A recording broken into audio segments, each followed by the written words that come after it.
मध्य प्रदेश में हो रहे चुनाव और चुनाव के लिए संपूर्ण तरीके से तैयारियां सभी पार्टियां करती नजर आ रही हैं, जिसके लिए कई सभाएं जनता के बीच में होती नजर आई हैं। ऐसे ही एक आम सभा संबोधित करने के लिए भिंड खंडा रोड पर कांग्रेस पार्टी के द्वारा की गई। जिस आम सभा को संबोधित करने के लिए मुख्य अतिथि के बतौर पहुंचे हैं कन्हैया कुमार। कन्हैया कुमार एक स्टार प्रचारक हैं, जो कि कांग्रेस पार्टी के स्टार प्रचारक भिंड कन्हैया कुमार के माध्यम से खंडा रोड पर जनता को उन्होंने उद्बोधन दिया। साथ ही जनता को उद्बोधन देते हुए जनता को गदगद कर हंसाया भी। जनता निरंतर उनकी बातों को सुनती रही। अब निश्चित तौर पर जनता को भी अपने मताधिकार का प्रयोग करना है और अपने पोलिंग बूथों पर वोट डालने अवश्य जाना है। अपना मत अधिकार संपूर्ण तरीके से हमें संविधान में संपूर्ण इजाजत देता है कि हम अपने वोट से पूर्ण तरीके से एक प्रत्याशी को ताकत दे सकते हैं, बल्कि हम अपने देश को भी एक बुनियादी की ताकत दे सकते हैं। इसलिए हमें अपना मताधिकार का प्रयोग करना है और ज्यादा से ज्यादा संख्या में अब की बार वोट अवश्य करना है। आओ मिलकर वोट करें और आओ मिलकर हम देश को सपोर्ट करें। यही हमारी एक नीति है, जिसके लिए हमें सभी सारे काम छोड़कर वोट डालना है। सारे काम छोड़ दो, सबसे पहले वोट दो। माताएं, बहनें, युवा, बच्चे, बुजुर्ग, अब हमें एक दूसरे का सपोर्ट कर ही वोट डालना है। आओ मतदान केंद्रों तक चले और अपना वोट अवश्य डालें। भिंड से खास ब्यूरो रिपोर्ट। जानते हैं क्या कहा है इस खास रिपोर्ट में।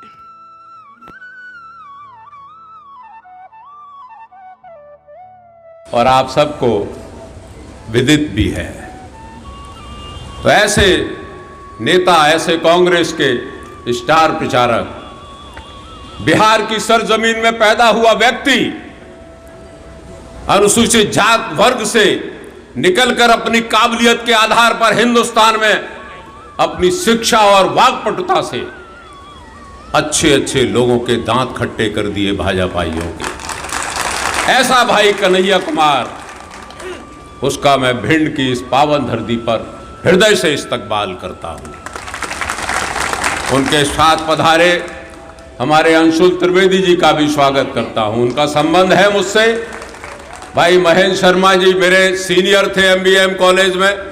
जीवन में कभी पैसे से नहीं रहा, मैंने कभी 2 पैसे नहीं लिए किसी से, ट्रांसफर में, पोस्टिंग में, कभी भी किसी धंधे में मैंने कभी कोई ठेकेदारी नहीं की, ना दुकानों की, ना रोड की, ना बिल्डिंगों की। इस शहर में काम करने के लिए भिंड में जब ICU नहीं था, अस्पताल में ICU बनवाया, OPD बनवाई, वर्न यूनिट बनवाई, जब कब पैसे मिलते थे। मैंने इतना बड़ा शॉपिंग मॉल बना दिया भिंड में जब मैं मंत्री था, धनवंतरी कॉम्प्लेक्स, सैकड़ों लोगों को रोजगार मिल गया। मैं था जिसने गौरी वाली रोड, मेरे दिमाग की उपज थी कि एक अलहदा रोड भिंड में बन सकती है, और वो विधायक निधि से बनी, सरकारी और कोई योजना का पैसा नहीं था। मात्र 40 लाख रुपए में मैंने WBM रोड बना के दी थी गौरी वाली, और फिर लोग बताते हैं उस पर 3-4 करोड़ और लग गए सौंदर्यीकरण में। वो मैं पुष्टि नहीं कर रहा हूं, लेकिन मैंने मात्र 40 लाख में रोड बनवा दी थी। मैं था जिसने अटे रोड के पूरे ट्रैफिक को कम करने के लिए व्यापार मंडल धर्मशाला के बगल से 10 लाख रुपए देके मिट्टी का काम करवाया था।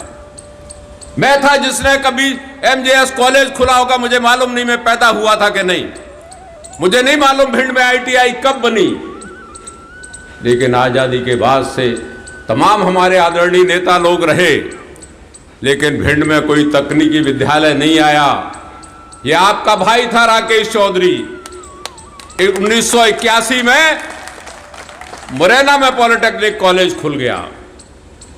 अजय नारायण मुशरान मंत्री थे, उन्होंने कहा राकेश मेरे विभाग पे बोलना है।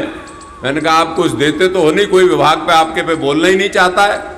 उन्होंने कहा अच्छा आज मांग लो, तुम्हें क्या मांगना है।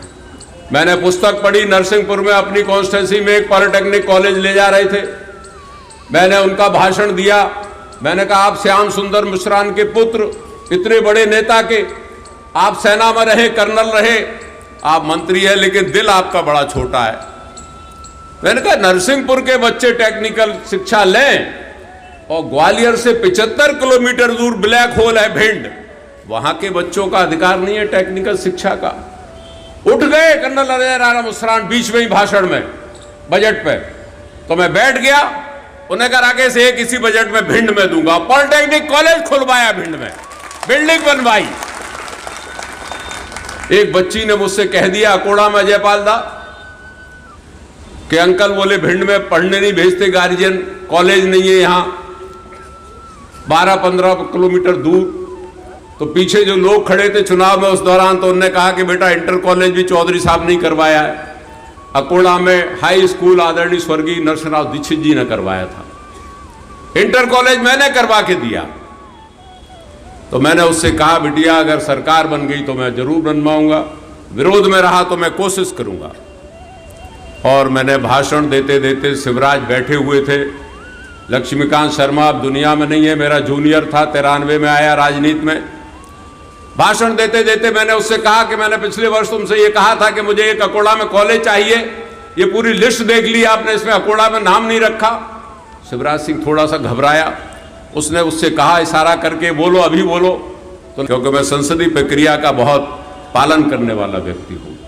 जैसे ही बैठ गया तो उसने कहा कि हाँ राकेश भाई ने पिछले वर्ष कहा था और इस वर्ष इसमें नाम नहीं आ पाया, लेकिन माननीय मुख्यमंत्री जी की इच्छा है, उनका इशारा है, इसलिए इसी बजट में अकोड़ा में खुलवा दिया जाएगा, अकोड़ा में कॉलेज।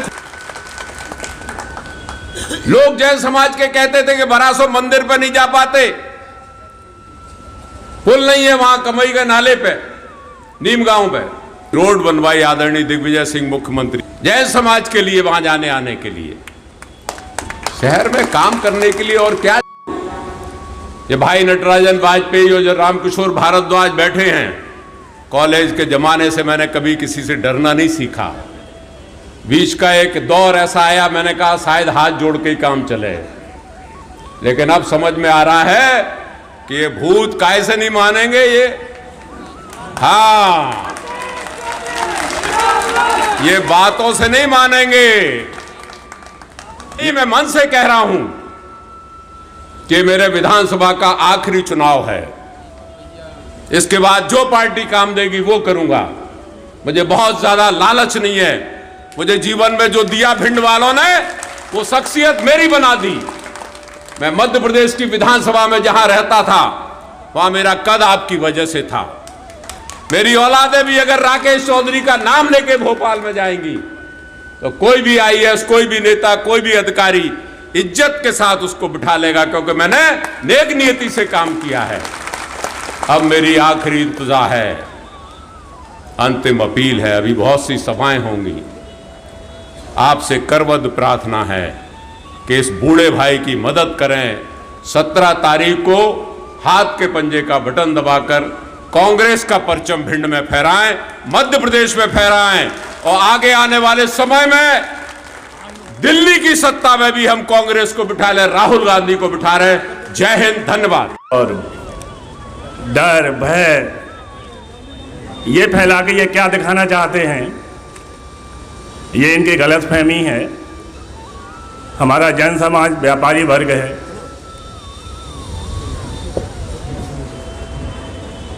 हमें सिर्फ यह कहना है व्यापारी वर्ग से कि आप लोग जैसे हैं वैसे ही रहें, और आज कांग्रेस के रथ को आप सभी मिलकर चलाएं। अब रही ताकत वाली बात, तो एक किसी राष्ट्रीय पार्टी के प्रत्याशी को डरा और धमका कर अपने पक्ष में बैठा के अगर वो ये सोचते हैं कि कांग्रेस को कमज़ोर करेंगे तो ये उनकी गलतफहमी है। और अगर नहीं है तो इंतजार करें समय का, वोटिंग तो 17 को होना है ना। तो ऐसी बातों के लिए राजनीति में नहीं होना चाहिए। और हम आपको भरोसा दिलाते हैं कि राकेश दा हमेशा से रहे सबके साथ। गलतियां हम छोटे हैं, हमसे हो सकती हैं, लेकिन ज़रूरत इस बात की है कि आज हम सभी मिलकर उनको इतना मजबूत बनाएं कि वो जीते तो हैं, लेकिन आगे भी भिंड जिले का नाम रोशन करें। भैया ने बताया हमें और उनका अधिकार बनता भी है। तो हम अपने मुख्य अतिथि को ये बिल्कुल आश्वस्त करना चाहते हैं कि आप युवा हैं, आपने तो दिल्ली की लड़ाई लड़ी है, ये तो एक जिला है। हम आपको भरोसा दिलाते हैं कि आपकी पार्टी, हमारी पार्टी और हमारे राकेशदा न तो कमज़ोर थे न कमज़ोर हैं। धन्यवाद। लिए बड़े बड़े स्टार आएंगे, बड़े बड़े एक्टर आएंगे, बड़े बड़े नेता आएंगे अमेजोन का प्रचार करने के लिए। और आप जो यहाँ पकौड़ा बेच रहे हैं, आप जो यहाँ लिट्टी बेच रहे हैं, समोसा बेच रहे हैं, सामान बेच रहे हैं, जो छोटे छोटे दुकानदार हैं, उनका प्रचार करने के लिए कौन आएगा? तो आप सामान खरीद करके लाते हैं, आपके सामान पे मार्जिन नहीं होता है, और मार्जिन जितना होगा उसके बदले में 18% आप जीएसटी ले रहे हैं। और जीएसटी सिर्फ दे देने से भी काम नहीं चलेगा। कल हो सकता है, बुरा मत मानिएगा दरोगा जी, आपको नहीं कह रहे हैं, पूरे देश का यही हालत है कि बाजार में डंडा लेकर के घूमेंगे, दिवाली खर्चा निकालो जी, दिवाली खर्चा दो, दिवाली खर्चा दो। ये हो रहा है ना भाई। दुकानदार परेशान है, किसान परेशान है, जवान परेशान है, नौकरी नहीं मिल रही है। तो आखिर यह प्रश्न हमारे मन में होना चाहिए ना कि माताजी टीवी पे बड़ा बड़ा प्रचार आ रहा है कि हमारी अर्थव्यवस्था दुनिया की तीसरी सबसे बड़ी अर्थव्यवस्था बन गई है। तो खुशी की बात है, हमको तो लड्डू खाना का चाहिए। जब दुनिया की सबसे बड़ी अर्थव्यवस्था बन रही है तो यह सवाल हमारे मन में आना चाहिए ना कि वो 80 करोड़ लोग कौन हैं जो 5 किलो अनाज के लिए लाइन में लगे हुए हैं। यह सवाल हमारे मन में आना चाहिए ना। यह सवाल हमारे मन में आना चाहिए ना कि वो करोड़ों विद्यार्थी कौन हैं जो पीएचडी करके चपरासी का इंटरव्यू देने के लिए जाते हैं ट्रेन में लटक करके। ये करोड़ों नौजवान कौन हैं जो पटवारी भर्ती घोटाला होने के चलते जिनका भविष्य बर्बाद हो रहा है। ये लाखों विद्यार्थी कौन हैं कि इंजीनियरिंग करने के बाद भी जो है उनको नौकरी नहीं मिल रही है।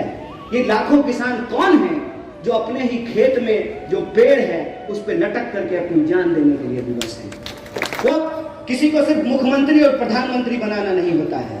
चुनाव का मतलब ये होता है कि जो जमीन छोड़ चुके हैं, हेलीकॉप्टर से उड़ने लगे हैं ना, जब वो हमारी गलियों में आए तो उनको कान पकड़ करके दिखाएं कि नाला कौन तुम्हारा बाप बनवाएगा, कौन बनवाएगा नाला।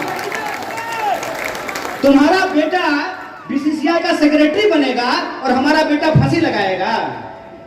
तुम्हारी बेटी विदेश पढ़ने के लिए जाएगी और हमारे मोहल्ले का जो स्कूल है उसको बंद कर दोगे। हमको हमारे फसल का दाम नहीं मिलेगा और हम अपने बच्चे के लिए जब बिस्कुट खरीदने के लिए जाएंगे तो 100 ग्राम बिस्कुट हमको 10 रुपया में मिलेगा और हमारा धान का हमको 22 रुपए किलो नहीं मिलेगा। यह जो बेईमानी है, इस बेईमानी का हिसाब लेना होता है। मैं आपके सामने जो आपकी समस्या है, जो हमारी समस्या है, रोजी रोटी की समस्या, कपड़ा मकान की समस्या, महंगाई की समस्या, उन समस्याओं को आपके सामने रख रहा हूं और आपसे ये अपील कर रहा हूं कि यह समस्या दूर करने का हमारा संकल्प है। और कहने की बात नहीं है, बोलने की बात नहीं है। जो बोल रहे हैं हर हाल में उसको लागू करने की बात है। सिर्फ आपके सामने खड़ा होकर के भाषण देने के लिए नहीं है। अगर हम मध्य प्रदेश में कह रहे हैं कि अगर एमपी और एमएलए को पेंशन मिलेगा तो इस कांस्टेबल को पेंशन देना पड़ेगा, जो टीचर है उसको पेंशन देना पड़ेगा, जो सरकारी विभागों में काम करते हैं उनको पेंशन देना पड़ेगा। विधायक जी को पेंशन मिलेगा तो टीचर को भी पेंशन मिलेगा। इसमें कौन सा अन्याय है, जरा हमको समझा दीजिए। तो हम कह रहे हैं कि मध्य प्रदेश में ओल्ड पेंशन स्कीम को लागू किया जाएगा। मध्य प्रदेश में 500 रुपए में हर किसी को एलपीजी का सिलेंडर दिया जाएगा। मध्य प्रदेश में 100 यूनिट बिजली फ्री की जाएगी और 200 यूनिट का आधा दाम लिया जाएगा। मध्य प्रदेश चाहिए। संदेह करते हुए अगर आप सड़क पार करेंगे तो एक्सीडेंट हो सकता है। आखिरी बात आप लोगों से अपील करना चाहता हूं, आप सब बता दीजिए और आपको अगर नहीं बताने का मन है तो नहीं बताइए। यहां जो लोग बैठे हुए हैं मुझे हाथ उठा करके बता दीजिए कि आप मध्य प्रदेश में परिवर्तन चाहते हैं कि नहीं चाहते हैं। सब लोग चाहते हैं, तो परिवर्तन चाहते हैं ना मध्य प्रदेश में, और आप चाहते हैं कि आपके मुद्दे आने वाली सरकार जो है उसको पूरा करे।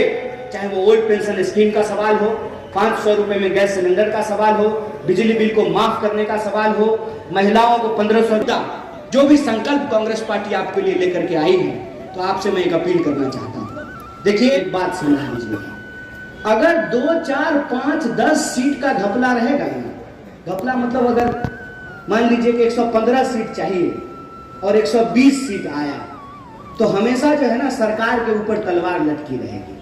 क्यों? क्योंकि दिल्ली में इनकी सरकार है और सूटकेस लेकर के वो घूमने लगेगा मोटा भाई, ले लो हर एक माल ले लो 2 करोड़, विधायक ले लो 2 करोड़, वो करना शुरू कर देगा। इसका एक ही उपाय है, वो लोग मस्त हैं, उसको लग रहा है कि जनता को ठग लेंगे, इंटरव्यू देने के लिए हमको बुलाया है और हम अपने बाप का सर्टिफिकेट लेकर के जाएंगे। यही हो रहा है ना। कहीं भी शिवराज जी का फोटो बैनर पे नहीं लगा हुआ है, कहीं भी नहीं लगा हुआ, मतलब शिवराज जी का रिपोर्ट कार्ड देने के लिए तैयार ही नहीं। कह दीजिए कि 18 साल में शिवराज जी ने कुछ नहीं किया। अगर कुछ नहीं किया तो आपको कोई नैतिक अधिकार नहीं है मध्य प्रदेश की जनता से वोट मांगने का, और अगर किया तो फिर शिवराज जी की वो फोटो लगा दीजिए बैनर पे, उनका भी थोड़ा हंसता हुआ नूरानी चेहरा लग जाए पोस्टर पे। कहने का कुल तात्पर्य ये है कि जो लोग बीजेपी को वोट देना चाहते हैं वो तो कुछ भी करके भाजपा को भी वोट देंगे। उनको समझाना और पैदल कलकत्ता जाना बात बराबर है। उनको तो चाबुक ले करके भी जो है ना, वही जो कमीशन खोर लठायत है, वो चाबुक ले करके जो है ना उनको लतियाएगा भी ना, तब भी कहेंगे आहा बहुत मजा आ रहा है, भाजपा आओ आनंद। तो उनको छोड़ दीजिए। जिनको परिवर्तन करना है उनको एक बात मन में ठानना पड़ेगा, कोई संदेह मन में नहीं होना चाहिए। मध्य प्रदेश में भाजपा को अगर कोई हटा सकती है तो एकमात्र विकल्प है, कमल को अगर कोई हटा सकता है तो एकमात्र विकल्प है, कमल को हटाना है, कमलनाथ को लेकर के आना है। चाहते हैं तो आपको एक मुश्त होकर के मतदान करना पड़ेगा, और यह मतदान मध्य प्रदेश की जनता को एक पार्टी के लिए नहीं, अपने भविष्य के लिए और अपने आने वाली पीढ़ी के लिए करना होगा। बोले इसके लिए तैयार हैं आप सब लोग? अगर आप भिंड के लोगों को सिर्फ विधायक नहीं मंत्री मिलने वाला है, इन शब्दों के साथ मैं अपनी बात को खत्म करता हूँ। शुक्रिया, बहुत बहुत धन्यवाद। जय हिंद, जय भारत, जय कांग्रेस। में आए हैं और ये भिंडी ऋषि की तपोभूमि भिंड है। सबसे पहले इस इलाके के सभी आदरणीय बुजुर्गों का और सभी लोगों का, माताओं बहनों का, नौजवानों का, किसानों मजदूर भाइयों का मैं बहुत बहुत आभार व्यक्त करता हूं। और हम कैंपेन कर रहे हैं भारतीय राष्ट्रीय कांग्रेस के जो हमारे प्रत्याशी हैं भिंड से राकेश चौधरी जी, और अलग अलग मुरैना से और अलग अलग ज़िले के जो प्रत्याशी हैं उनका प्रचार कर रहे हैं। उसमें हम मुख्य रूप से ये कह रहे हैं कि आपने तो इस सरकार को 2018 में पलट दिया था। यह सरकार चुनी हुई सरकार नहीं है, ये खरीदी हुई सरकार है। तो स्वाभाविक रूप से यह सरकार जब आई तो पहले से जो यह गड़बड़ियां कर रही थी उसको दुगने स्पीड से करना शुरू कर दिया। आप देख लीजिए, तमाम घोटाले हुए हैं, तमाम जो है भर्तियां होनी थी वो भर्तियां नहीं हुई हैं, विकास के जो काम थे वो रुके हुए हैं। तो 15 महीने में जो कमलनाथ की सरकार थी, कमलनाथ जी की सरकार ने किसानों को जो है प्राथमिकता पे रखा, जवानों को प्राथमिकता पे रखा, महिलाओं को प्राथमिकता पे रखा। तो हम मध्य प्रदेश की जनता के सर्वांगीण विकास के लिए एक पीपल्स एजेंडा लेकर के आए। चाहे वो 500 रुपये में गैस सिलेंडर देने की बात हो, चाहे महिलाओं को 1500 रुपये देने की बात हो, बिजली बिल माफ़ करने का बात हो, किसानों का कर्जा माफ़ करने का बात हो, बैकलॉग भरने की बात हो, भर्तियों को पारदर्शी तरीके से कराने की बात हो, और जो लोग इसमें इन्वॉल्व हैं उनको कड़ी से कड़ी सज़ा देने की बात हो, इसको लेकर के जनता के बीच में जा रहे हैं। और जो हमारा मानना है, जो आपने पिछले नारे की बात की, अगला पिछला कुछ नहीं साहब। इस बार का जो मध्य प्रदेश का चुनाव है, मैं आम लोगों की बात आपको बता रहा हूँ, वो चाहते हैं कि परिवर्तन हो। एक पूरी की पूरी ऐसी पीढ़ी तैयार हो गई है जो कांग्रेस पार्टी का राज देखी ही नहीं है, कांग्रेस पार्टी का शासन देखी ही नहीं। तो उनके मन में यह संकल्प है, और जो पुराने लोग हैं जिन्होंने कांग्रेस का राज देखा है, कांग्रेस का काम देखा है, उनको भी यह महसूस हो रहा है कि मध्य प्रदेश में एक परिवर्तन की ज़रूरत है, और वो परिवर्तन कांग्रेस पार्टी लेकर के आ रही है।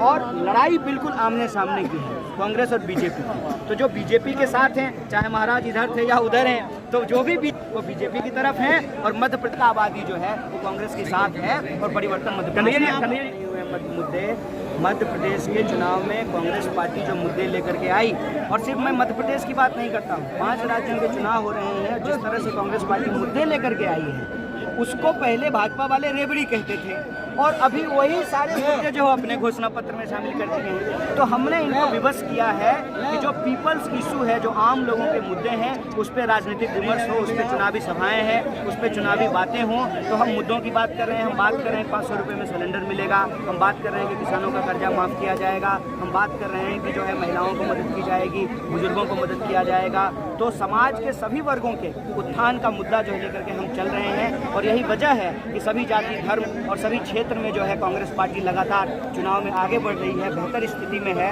और ऐसा लग रहा है कि 2018 में जो थोड़ी सी कसर रह गई थी वो कसर इस बार नहीं रहने वाला है। आर पार की इस लड़ाई में मध्य प्रदेश की जनता जीतेगी और भारतीय राष्ट्रीय कांग्रेस रोज़ ताज़ा खबरें देखने के लिए हमारा चैनल DVC 24 न्यूज़ को सब्सक्राइब करें, साथ ही बेल आइकन भी दबाएं।